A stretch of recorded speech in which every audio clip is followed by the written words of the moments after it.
finally divorced her abusive husband, Stephen Beach, and has full custody of their son, Jake. I thought once the divorce was final, he'd move on. But Stephen won't let her move on. Not only is he in front of her house at all hours of the day and night, now he's following her everywhere she goes. I would go to school and I'd see him like lurk in the parking lot, and I would go to the grocery store and I'd see him in the other aisle. The laundromat, Walmart, places where it could be a coincidence, but the number of times made it seem like, it was probably not. We see this so often in stalking situations. These relationships are about control, and then we see this horrible panic when the control is broken. And they're desperate to get it back again, and they become more aggressive in order to do so. It was just terrifying.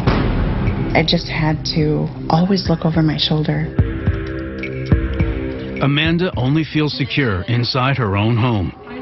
But suddenly, one night, she learns that even there, she's not really safe. I was with some friends who were just hanging out at my house. I saw a glimmer of light, and I looked, and there he is, looking in my window. And I'm like, what the hell? That was the first time that I knew he was watching, and I knew he was always following me. I never knew to what extent. Stephen flees, but Amanda is horrified. She considers calling the police.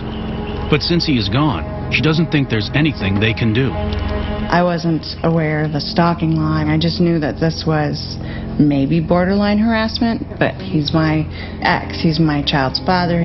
I didn't think they could help. This latest incident unnerves Amanda. Stephen is letting her know the lengths he will go to just to torment her. She was concerned about her own safety, and she was also very concerned about her son's safety. I didn't know to the extent of what he would take it. I was really afraid to get to me, he would hurt Jake. I just want Jake to be okay. Amanda's job is not to just protect herself, she has to protect little Jake. Amanda knows that Stephen can become aggressive, and she doesn't know what the limit to that aggression is. She feels her only option, the most dreadful to consider as a mother, is to have Jake stay somewhere else. I started having him stay different places so Steve wouldn't know where he was. It was very hard having to do that and not being with Jake. It broke my heart. Although devastating for Amanda, she hopes this strategy will at least keep her son out of danger. But meanwhile, she's still at risk. I was very scared that he was going to hurt her, that he was going to keep pushing it and go too far. Everywhere I'd go, there's Steve, like waiting for an opportunity to do something. And just when Amanda thinks things couldn't possibly get any worse, one day she comes home to a horrifying sight. My house was broken into. My stuff had been strewn around. My drawers had been gone through. My door had been kicked in. Amanda immediately calls the police and reports the break-in. After an investigation, they are able to pinpoint a perpetrator. It's Stephen. The police matched his shoe print to the print on my door. And that was how they connected him to the crime. Stephen is charged with breaking and entering. He serves 10 days in jail for the misdemeanor. I thought that was not enough.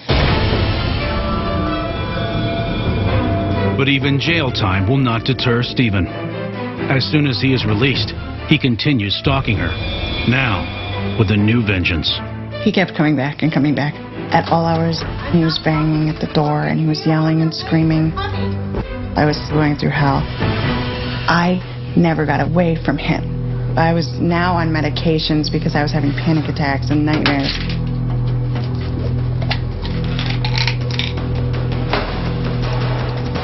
I started telling people if something happens to me, don't think that it's an accident. Look at Steve. I wouldn't have been surprised if he would have tried to kill her.